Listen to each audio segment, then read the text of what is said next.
Ya yéndonos un poco más al futuro, en el caso de cuando dos personas comienzan a hacer la convivencia, a vivir en un mismo lugar, ¿qué retos usted ha visto que son los que surgen mayormente? ¿Cómo se puede solucionar todo esto?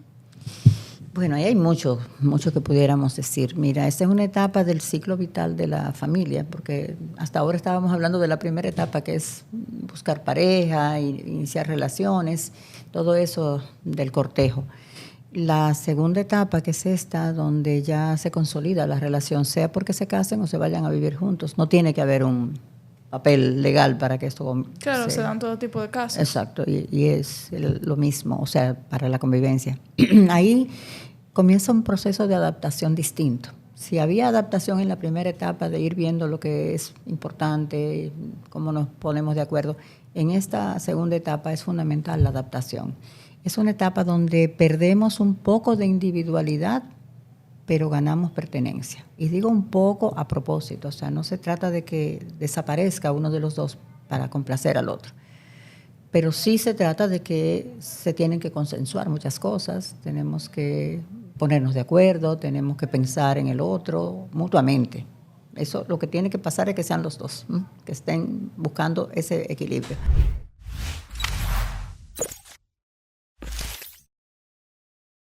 Buenos días a todos. Hoy estamos nuevamente con la doctora Rafaela Burgos y vamos a hablar de las relaciones en pareja. Así es. ¿Cómo se encuentra el día de hoy? Muy bien, muy bien. ¿Y tú? Muy bien, gracias. Qué bueno. Primero dígame, ¿qué es lo más importante o algunas cosas que uno tiene que saber sobre la persona que le interesa para empezar o decidir si quiere tener una relación con esa persona? Okay. ¿Te refieres a cuando se están conociendo, sí, cuando están iniciando como el acercamiento? Bueno, es ideal comenzar por las cosas que para ti son fundamentales. Es decir, si es importante para una persona, qué sé yo, la capacidad de escuchar, pues tomarla en cuenta, si esta persona tiene esa capacidad, o si no está disponible cuando tú quieres hablar o cuando se trata de ti o solamente quiere hablar sobre sí misma, sobre sí mismo. Eso podría ser un dato interesante como de entrada. Es muy difícil como tener un pretest, digamos, ¿verdad? Porque hay cosas que van apareciendo después, ¿no? En el camino de la relación pueden ir apareciendo aspectos, tanto positivos como negativos, que no vemos al principio. Pero eso sí pudieran ser como elementos iniciales, las cosas en común que pueden tener las dos personas, cuáles son las cosas que para mí son como gratificantes o necesarias, que compartimos, intereses, visión del mundo, valores, principios. O sea, esas cosas como que nos identifican podrían ser como pistas iniciales para darnos cuenta si esta persona también las tiene o si son cosas que pudiéramos como compartir. Claro, si son compatibles en sus valores, más o menos. Por ejemplo. Sí.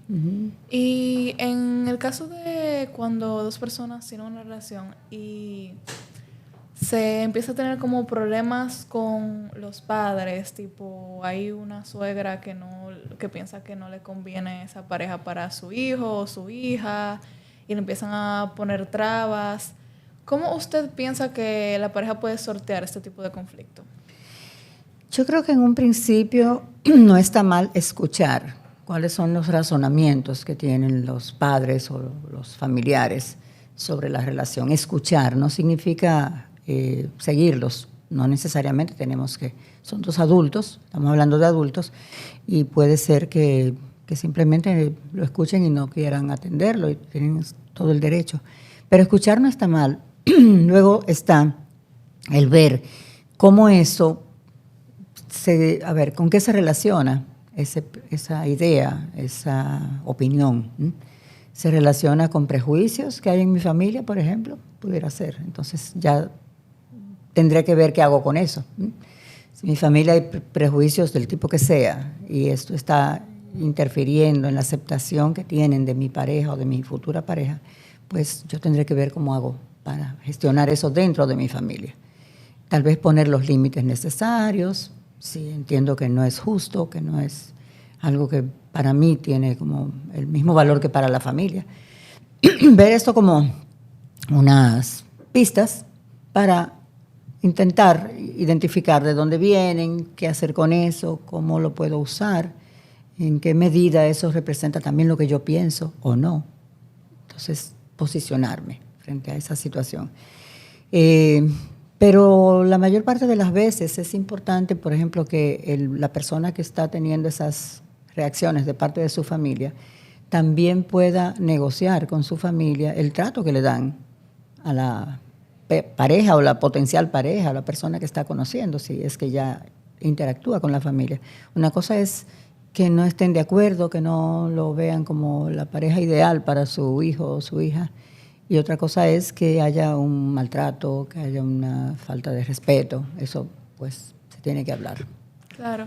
Y del lado de la otra persona, del lado de la persona que es verdad la que es rechazada por la familia, ajá, ¿cómo esta persona puede lidiar con estos sentimientos de no ser una persona quizás adecuada, de que quizás se vaya a romper este vínculo en base a eso? Puede ser difícil, porque el rechazo se vive, ¿verdad? Es complicado vivirlo, pero definitivamente no es algo que pueda controlar esa persona. Como te decía, la familia de la persona que me interesa o con la persona que estoy teniendo una relación podrá tener la opinión que tenga. No me tiene que querer como pareja de su familiar. Lo que tiene es que respetarme. Entonces eso es lo que no es negociable. Fuera de eso, a veces pasa y vemos con frecuencia familias donde eso va cediendo, se van conectando, van descubriéndose mutuamente, es decir, la familia va descubriendo, qué sé yo, características, potencial en esa persona, y esa opinión muchas veces va cambiando.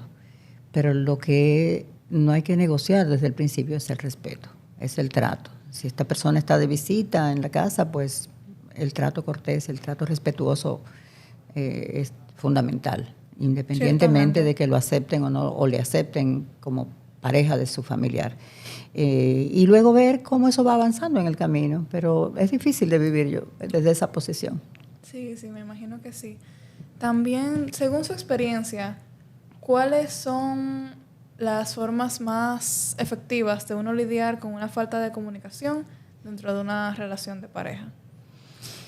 Bueno, la comunicación siempre está, ¿eh? Puede ser que no sea buena comunicación, pero siempre nos estamos comunicando, siempre estamos mandando y recibiendo mensajes. Los mensajes no siempre son con palabras. De hecho, la mayor parte de los mensajes no son con palabras, son con acciones, son con conductas. Y entonces ahí tiene cada uno, ¿verdad?, la oportunidad, digamos, de enfrentar esto de la mejor manera posible. Cuando hay una dificultad de comunicación, por lo que sea, a veces nos comunicamos mal porque tenemos miedo a no ser aceptados, o nos comunicamos mal porque entendemos que el otro tiene una intención y yo estoy reaccionando desde esa perspectiva o de esa opinión, pero no la he confirmado, no hemos hablado al respecto, por muchísimas razones. Lo importante es que esto se pueda traducir en conversaciones sobre lo que yo siento, cómo yo me siento, qué significa para mí hacer esto que estoy haciendo, por ejemplo, poner distancia o no escuchar o juzgar, que es una forma de comunicación muy dañina. Por ejemplo, cuando uno de los miembros de la pareja o de la familia, ¿verdad?, está constantemente juzgando, criticando, censurando lo que el otro o los otros hacen. Entonces, hablar sobre eso, hablar sobre cómo yo me siento cuando me evalúas o me juzgas o me criticas. Es importante ponerle palabras a eso que estamos viviendo. Lo que pasa es que no nos enseñan mucho de la gestión de las emociones, y esto está totalmente ligado a la comunicación. Sí, hay muchas personas que se cierran por miedo a quizás posibles represalias que sienten que puede haber en caso de que expresen realmente lo que sienten. Claro, así es. Tenemos miedo a ser criticados, tenemos miedo a que los demás piensen mal de nosotros, tenemos miedo a que utilicen lo que le decimos en nuestra contra, sobre todo cuando nos mostramos vulnerables. Decir tengo miedo ya es un desafío grande. Claro, y toda relación conlleva cierto grado de vulnerabilidad, y más cuando uno está en una relación romántica que comparte casi todo de su vida. Exacto. Y se muestra muy vulnerable. Y se va abriendo poco a poco. Entonces, abrirse poco a poco ya hace que tú te sientas, ambos, ¿verdad?, sientan que van avanzando en la conexión. Pero a veces hay uno de los dos que se siente que se ha abierto demasiado, que se ha puesto en riesgo de que le hieran, de que le lastimen. Entonces puede ser que ahí venga la necesidad de poner límites o poner distancia, y el otro no lo entiende, no entiende qué está pasando, pero por eso es importante ponerle palabras. Pero y en ese caso, en el que una persona se pueda sentir especialmente temerosa de mostrarse vulnerable, eso podría impactar, ¿verdad?, de la relación. ¿Cómo se lidia con eso? Sí, lo impacta tanto si se muestra muy vulnerable como si está tan temeroso que mantiene una pared, una barrera. Igual, es un asunto personal. ¿Ves? Cada quien tiene que lidiar con sus emociones, con sus historias, porque cada uno tiene muchas historias detrás de esa conducta o experiencias.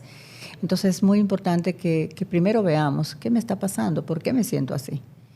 ¿Tiene que ver con el otro? ¿Tiene que ver con mi pareja? ¿O tiene que ver más con mi manera de reaccionar cuando me siento que no estoy controlando la situación? Y en una relación que está comenzando, pues ninguno de los dos está controlando la situación. Estamos explorando, estamos conociéndonos, estamos entendiendo un poco el mundo del otro y cómo encajo o no encajo en ese mundo. Entonces es un poco revisar si esta conducta que a mí me sale en ese contexto está más relacionada con mis patrones de conducta. Si me está repitiendo una pauta de comportamiento que ya puedo identificar en otros aspectos también.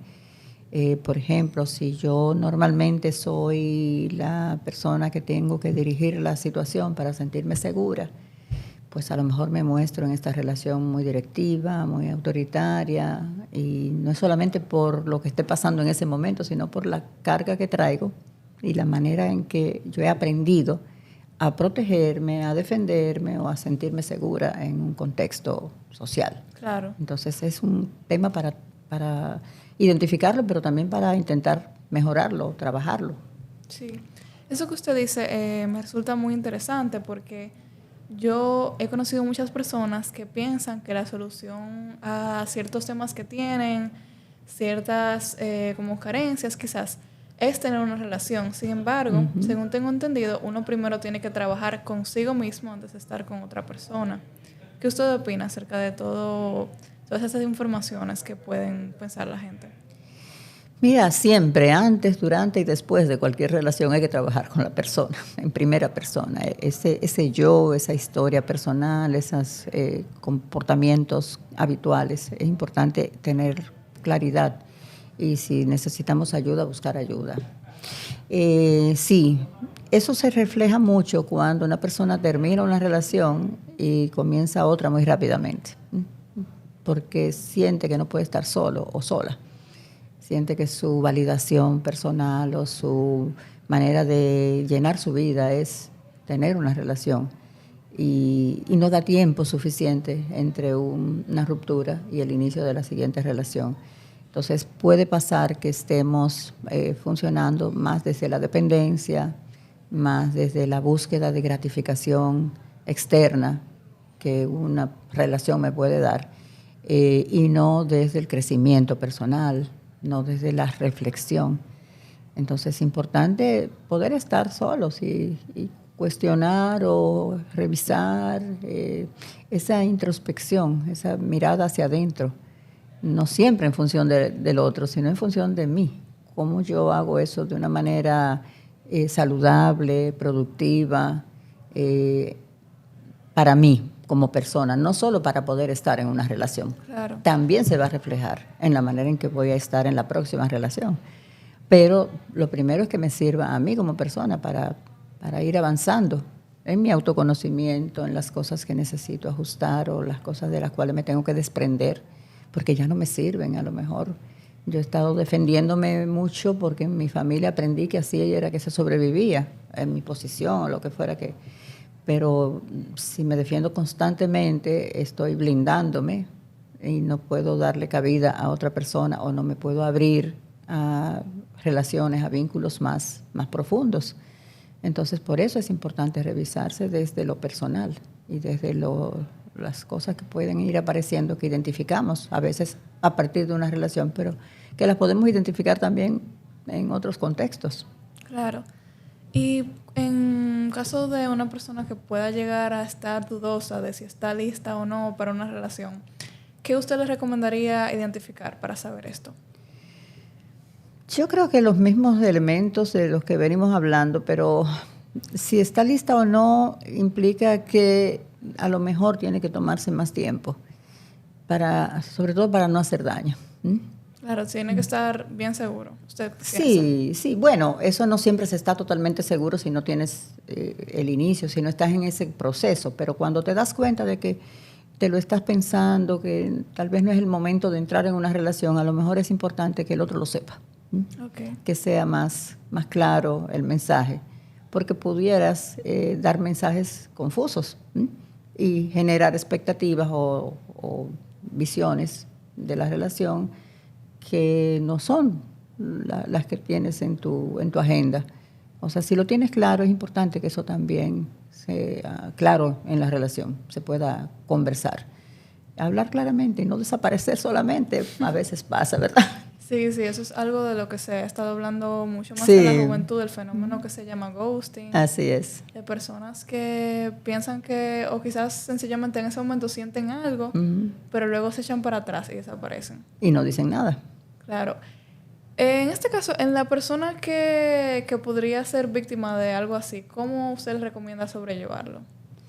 Es difícil, es complicado porque es una forma se vive como un rechazo. No siempre la persona que es dejada al margen lo vive como esta persona no es capaz de enfrentar.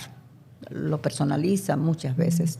Tenemos mucha gente haciendo, tú sabes, esa reflexión de... Y más si se repite si varias se repite, veces. Exactamente. Es que yo no fui suficiente, qué fue lo que hice mal, cómo fue que llegamos ahí, interpreté las señales mal. Pero esa vivencia también vale como crecimiento. Es decir, vale la pena ponernos en esa posición de reflexión también cuando nos sentimos que estamos siendo dejados de lado, por ejemplo. Y ver también qué tanto yo interpreté o qué tanto yo construí o qué tanto yo idealicé, porque también es válido. A lo mejor no solamente el otro mandó mensajes confusos, también yo o la persona que está siendo dejada de lado puede encontrar en esa reflexión que estaba tal vez más deseosa o más ansiosa o más interesada en que la relación fuera. Entonces, a veces adornamos las cosas, ¿eh? Sí. Le ponemos las cosas que nos gustaría a la persona y a la relación y creamos situaciones o idealizamos lo que está pasando sin que el contexto tenga todo eso que le estamos adjudicando, Claro. todo lo que estamos asumiendo que está. Entonces, cuando uno sufre un rechazo así o de otro tipo, ¿cómo podría esta persona, verdad, convertir eso que está sintiendo, ese sentimiento negativo, en un crecimiento personal? Yo creo que la experiencia en sí misma tiene un aprendizaje. Esto que decíamos de, bueno, ¿cuál es mi parte? La de esta persona yo no la puedo hacer. A lo mejor no la puedo ni entender, porque a lo mejor no fue ni adecuada, ni justa, ni empática. A lo mejor simplemente no me sentí bien tratado o bien tratada. Pero la parte mía es la que yo puedo gestionar. O sea, esto es un patrón, se está repitiendo. Me estoy viendo en situaciones parecidas con distintas personas. Estoy tan ansioso o tan ansiosa de tener una relación que veo señales muy rápido donde a lo mejor no las hay. Estoy buscando aprobación externa constantemente y esto es una fuente de aprobación que yo estoy, digamos, intentando repetidas veces con distintas personas. O sea, el trabajo personal es valioso siempre y saber que hay cosas que yo tengo que gestionar, que tengo que mejorar o tengo que al menos identificar, que no todo tiene que ver con el otro. Ok. Claro, esto nos lleva de vuelta a lo de trabajar en uno mismo. Exacto. Antes de entrar en una relación. Para una persona que ya esté en una relación con otra persona, ¿qué actividades ustedes recomiendan o cosas de las que deben hablar para seguir fortaleciendo su vínculo? Yo creo que hay muchas cosas que se pueden hacer en el inicio de una relación y no solo divertirse juntos, que es importante. A veces la relación inicial, en esa etapa, está más enfocada en pasarla bien. Y es importante pasarla bien. La diversión va a ser importante en todas las etapas de la relación, en todas. Es un factor, pero no es el único. Ni siquiera en esa etapa debería ser el único. O sea, pasarla bien no significa que no haya momentos de tener conversaciones más profundas, que no haya momentos de expresar desacuerdos, porque si nos enfocamos solamente en pasarla bien, pues todo lo dejamos pasar. Y se puede volver superficial. Y se puede volver superficial y podemos dejar de lado aspectos que pueden ser muy importantes después para mí, pero no los quise atender. O sea, si no estoy de acuerdo y me quedo callada, ¿cuánto tiempo voy a sostener eso? Eso no va a ser real. Entonces, a lo mejor, aunque esté comenzando la relación, puedo decir, mira, en eso no estoy de acuerdo, con respeto, con, tú sabes, de una manera adecuada. Claro, y es una buena oportunidad para ver cómo la otra persona enfrenta el conflicto. Efectivamente. Cómo se comunica contigo y si tiene una actitud que piensas que debería cambiar, si está dispuesto a trabajar en eso. Claro, porque nos damos cuenta de qué pasa si no estoy de acuerdo. O sea, qué pasa en esta relación cuando yo no esté de acuerdo. Porque en algún momento va a pasar esto, vamos a estar en desacuerdo en algún momento.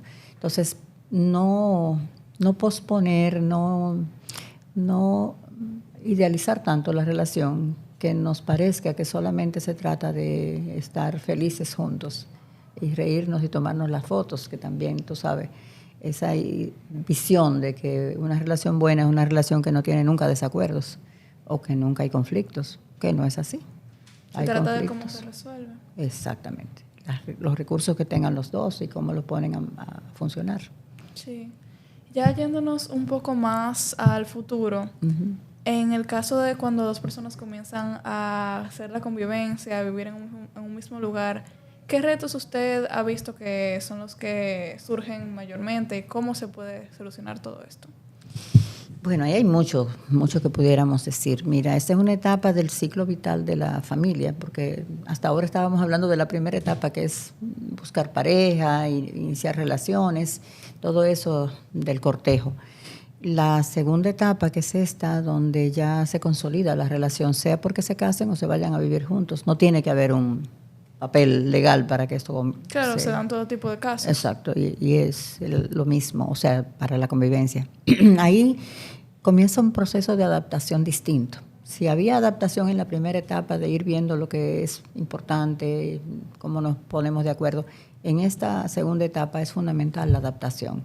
Es una etapa donde perdemos un poco de individualidad, pero ganamos pertenencia. Y digo un poco a propósito, o sea, no se trata de que desaparezca uno de los dos para complacer al otro.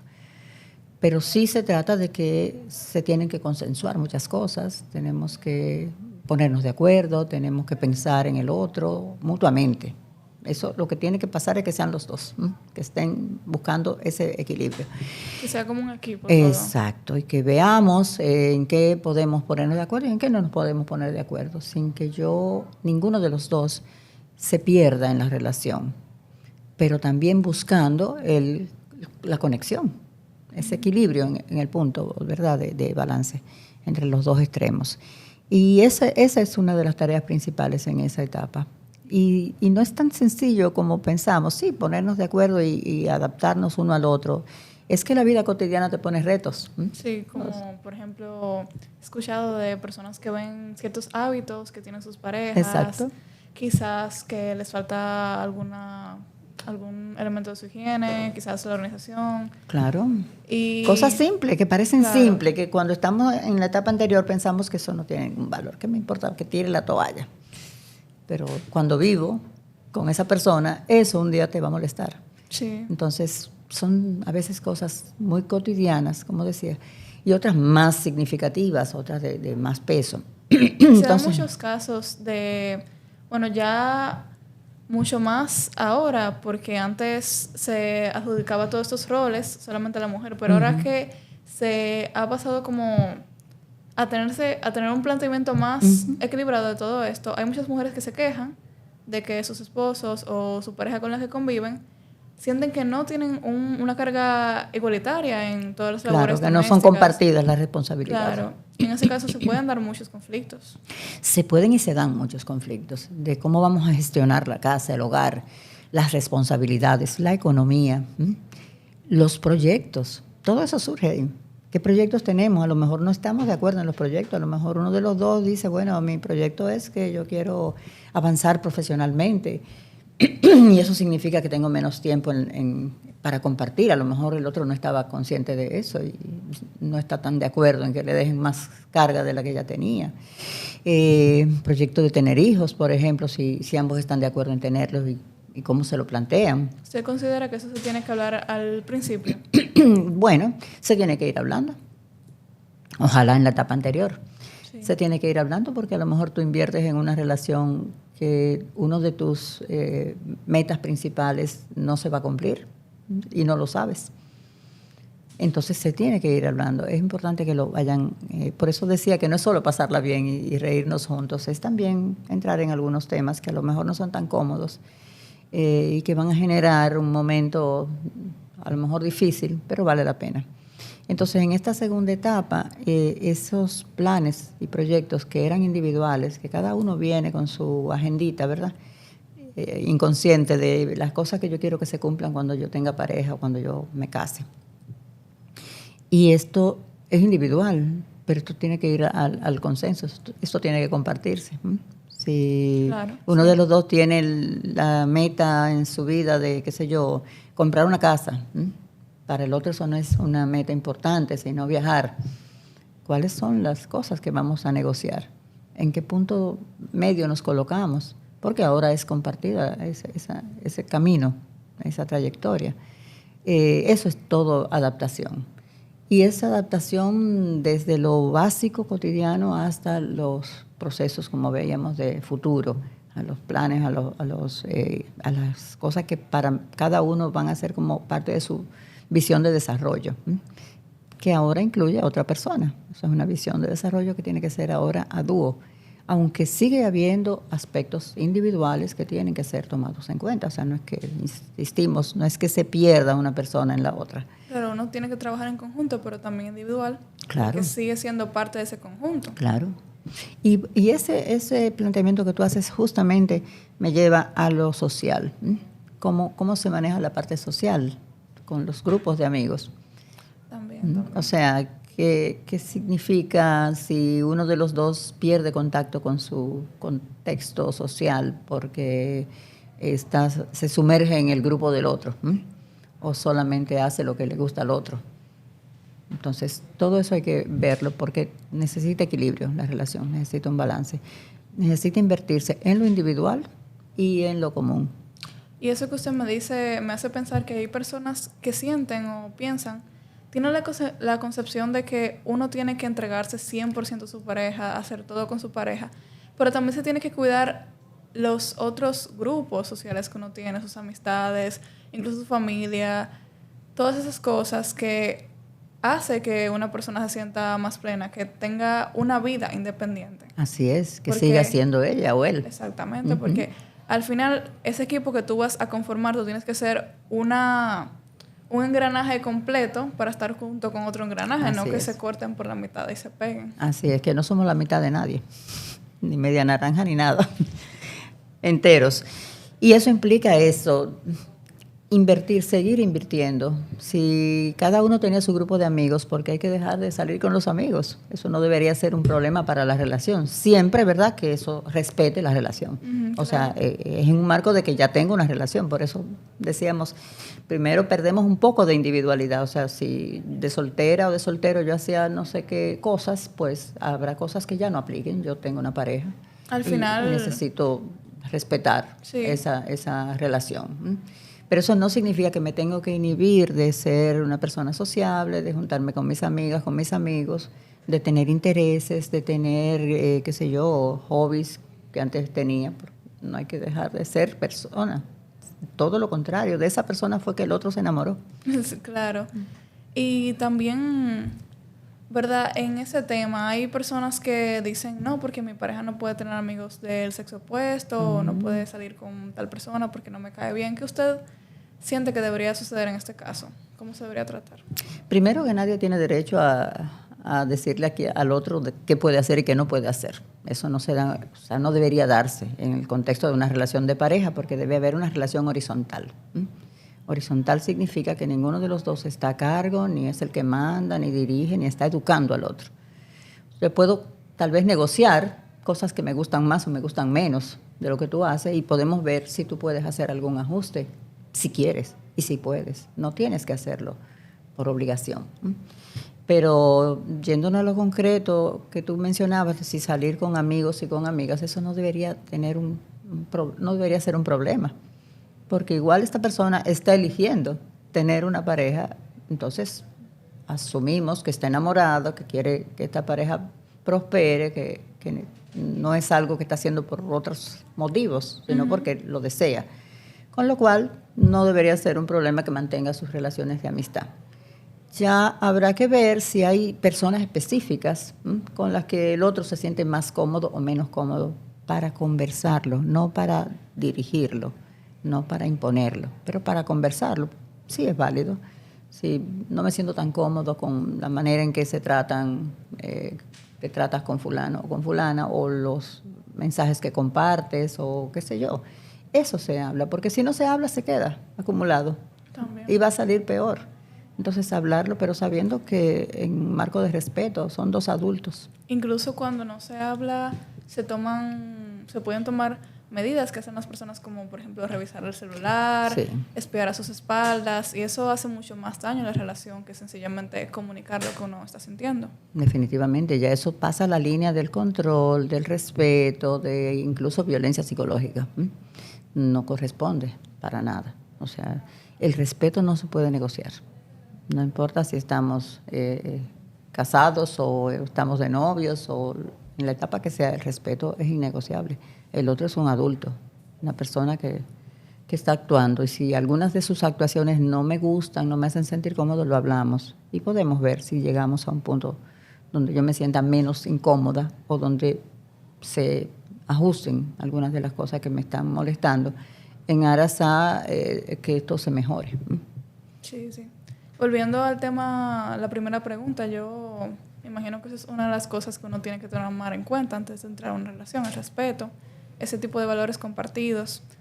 También yéndonos más allá, cuando dos personas cuando ya entran los hijos a la relación, muchos encuentran que tienen menos tiempo para convivir juntos, para hacer lo que antes hacían, y también entra el tema del estrés, ¿verdad?, especialmente cuando son muy pequeños, de que tienen que estar cuidándolos mucho. ¿Cómo pueden encontrarse en esta nueva dinámica?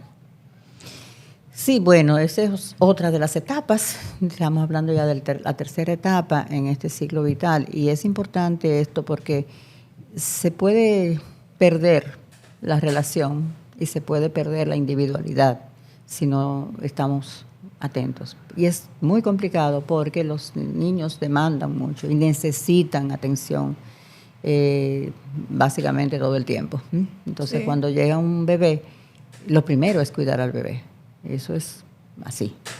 Ahí lo que es importante es que los dos también se involucren en eso, que los dos asuman la corresponsabilidad de la crianza, que los dos participen, pero también que llegado el momento, claro, hay unas etapas iniciales, los primeros meses donde la madre va a estar mucho más ocupada, más ligada, sobre todo si está lactando, y va a ser más difícil para ella tomarse tiempo individual, pero aún en ese momento necesita apoyo y necesita que la releven de vez en cuando, Sí. para poder seguir nutriendo a la persona, qué sé yo, un día, hacer cosas para ella. Dependiendo de la dinámica, me imagino que puede ser, en vez de algo que los ahuyente, sino algo que los una. Claro. Si lo hacen realmente en conjunto. Claro, debería ser es un proyecto común, y eso es lo que necesita el niño o la niña, que papá y mamá participen los dos, que vea en todos los ámbitos, que vea, que crezca viendo que esto es un asunto de familia, que los papás son un equipo, que esto no es un asunto solo de mujeres que cuidan, que es un poco lo que venimos, ¿verdad?, arrastrando. Pero sobre todo en ese primer estadio donde se están iniciando estos patrones de crianza y la experiencia de ser padre y madre, es muy importante que la pareja se apoye mutuamente. En esta etapa inicial la mamá necesita mucho apoyo, necesita mucha comprensión, necesita soporte práctico, pero también emocional. Hay mucho miedo, muchos altibajos emocionales, hay de todo en esos momentos. Sobre todo si es el primer hijo, pero con el segundo y el tercero también, de otra manera. O sea, habrá un poco más de experiencia, pero la disponibilidad y la sobrecarga viene igual. Claro. Entonces, el factor fundamental ahí, hablando de la pareja, es cómo se vinculan en ese rol de ser padre y madre. ¿Cómo trabajan juntos? Cómo trabajan juntos, cómo se apoyan mutuamente, cómo se llama esto, se alternan en los momentos críticos. Si ella ha dormido poco, pues a lo mejor el día siguiente él necesita quedarse un poco más con el bebé para que ella descanse un rato, una siesta. Tú sabes, buscar elementos de unión y de conexión en ese rol en el que los dos se están estrenando probablemente, si no han tenido experiencias previas, si no ha habido otros hijos antes. Pero igual, su experiencia inicial de ser pareja y padres es fundamental hacerla como un proceso de crecimiento también. Muy bien. Muy interesante todo eso. Algo también, quizás saliéndonos un poco de este ámbito, que me gustaría saber, ¿cómo se puede lidiar de manera saludable con los celos? Los celos. Sí, los celos. Bueno, es complicado. Los celos son una emoción y van a surgir en algún momento. Lo que pasa es que una cosa es tener celos porque yo me siento que no soy suficiente. Que puede ser una inseguridad. Que es inseguridad, que estoy viendo en mí aspectos que no me gustan y los sobredimensiono y veo que está en peligro mi relación porque hay alguien que puede quitarme la persona porque tiene cosas que yo no tengo. Todo eso hay que trabajarlo desde la persona, es muy importante. Otras cosas que pueden surgir es cuando interpretamos conductas del otro que me hacen pensar que puede estar interesado o interesada en otra persona. Entonces, pueden surgir, es natural que surjan. Ahora, eso es totalmente distinto, eso se tiene que manejar, así me siento, lo que sea. Pero cuando los celos son ya patológicos y lo que estamos es sospechando de todo, tú decías ahorita, buscando información en el teléfono, traspasando barreras del derecho y del respeto al otro, ya estamos hablando de otra cosa. Y es muy peligroso, es muy peligroso. Eso, las señales hay que atenderlas ahí. Claro. ¿Usted recomendaría hablar sobre esto en una verdad desde que se empiezan a sentir estos celos para evitar que surja este sentimiento más potente? Sí, pero hay personas en las que va a surgir el sentimiento más potente porque tienen esa tendencia, esa inclinación, ¿verdad?, a sospechar o a sentirse que le están engañando, lo están traicionando. Entonces, por eso digo, en ese plano, cuando esto es en estas dimensiones, es importante tomarlo muy en cuenta. Buscar ayuda es importante para atender eso. Claro, igual que si sucede cualquier otro comportamiento no ideal o quizás tóxico o dañino para la relación. Claro, totalmente. Y me imagino que por eso es importante que las personas, ¿verdad? Aquí viene el riesgo de que se encierren una sola persona y que deje atrás a sus amigos, porque al final uno necesita apoyo de cada persona, no solamente de su pareja. Claro que el mundo no se limita a la relación de pareja. Yo sigo siendo parte de una familia, yo sigo siendo parte de un grupo de amigos, de unos procesos de vinculación profesional, por ejemplo. O sea, si yo pierdo todo eso para estar con mi pareja, primero yo voy a acumular facturas que no van a ser sanas. O sea, ¿qué cosas dejé por ti? Eso no es sano, porque al final estoy tomando una decisión. O si siento que no la estoy tomando porque es que la relación es controladora y dañina y me está llevando a despersonalizarme, a terminar no siendo la persona que soy. Entonces hay que tener eso muy en cuenta porque podemos entrar en un proceso de mucho daño. Sí, porque también esa es una técnica o táctica que utilizan algunas personas manipuladoras, que es cortar los lazos que tiene su pareja aislar con las otras personas para que la influencia que ejercen esa persona sea más efectiva. Claro. Entonces, para tener más poder. Sí. ¿Cómo usted piensa que se puede identificar cuando uno está empezando a ser, ¿verdad?, víctima de algo así? Bueno, esas señales son claves. Una persona que controla, que dirige, que investiga cada cosa que yo hago, que me cuenta los minutos para que llegue, o me supervisa con quién hablo, con quién no hablo, trata de dirigir las cosas que son mías o son el ámbito personal. Son señales, eso hay que atenderlo a tiempo. Y podemos hacer incluso otro espacio donde hablemos ya más de las situaciones que eso genera.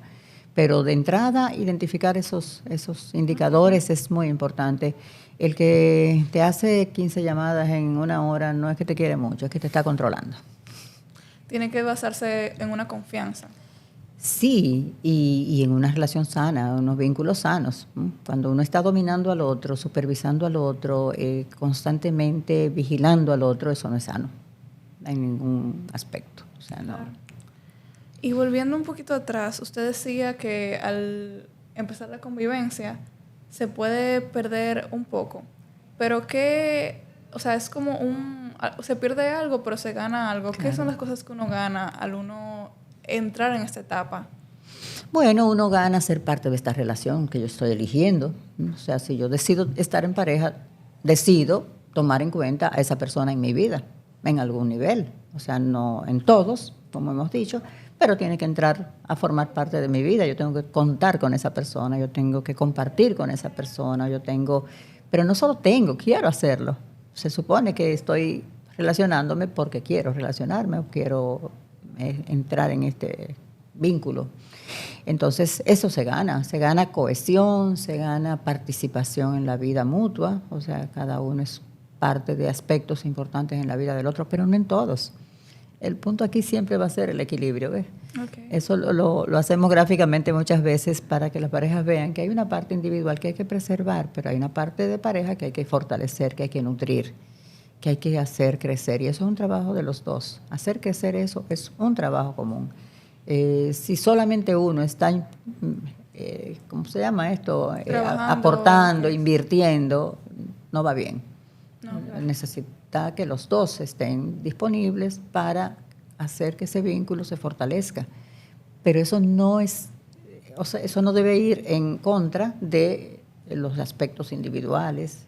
O sea, seguir siendo persona y seguirse sintiendo capaz de hacer cosas que no involucren a la pareja también es necesario. Sí, bastante.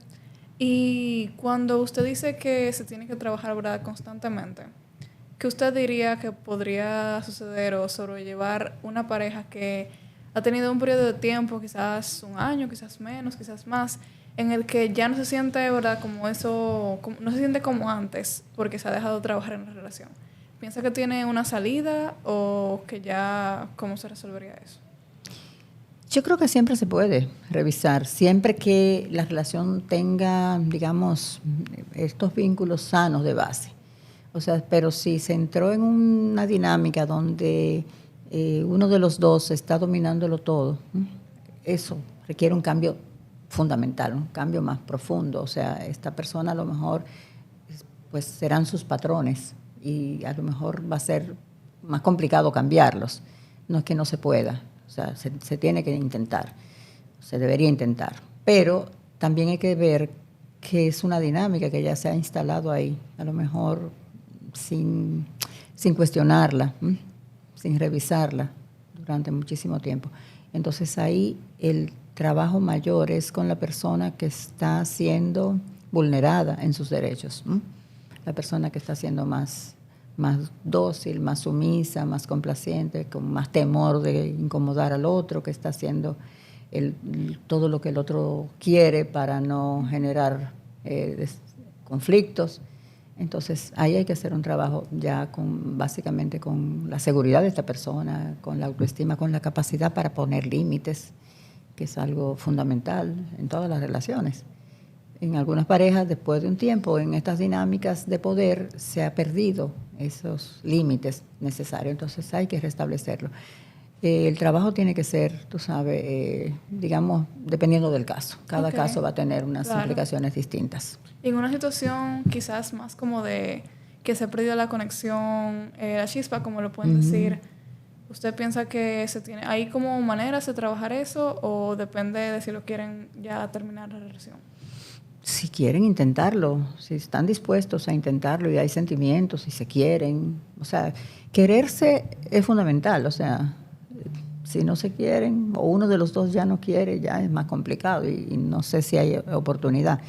Pero quererse es fundamental, pero no es suficiente.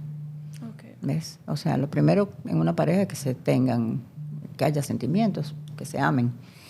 Pero solo con amarse no significa que va a funcionar bien. Es la base, pero no es lo que puede sostener todo. Exactamente.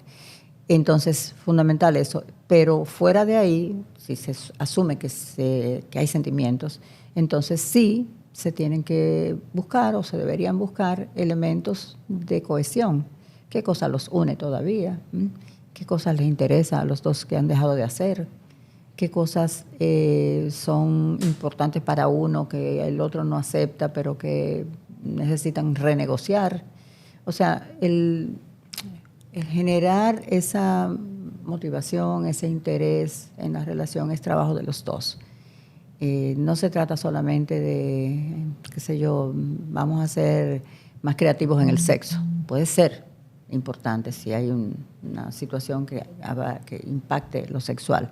Depende de lo que se ha perdido. Depende de lo que se haya perdido y sobre todo depende mucho de qué hacemos juntos. Ahí yo creo que hay un valor no suficientemente atendido. Es decir, las cosas compartidas, los momentos agradables, gratificantes que se comparten, fortalecen la relación de pareja. Entonces, a lo mejor se puede invertir un poco más en esos espacios comunes. Empezar a hacer cosas que nos gustaban y dejamos de hacer, empezar a hacer cosas que nunca hemos hecho, pero que siempre hemos querido. Crear hábitos compartidos. Sí, y momentos de diversión, de gratificación, recuerdos nuevos, expectativas que no se han llenado, porque la rutina, las responsabilidades, los hijos, el trabajo, todo lo demás lo ha ido opacando.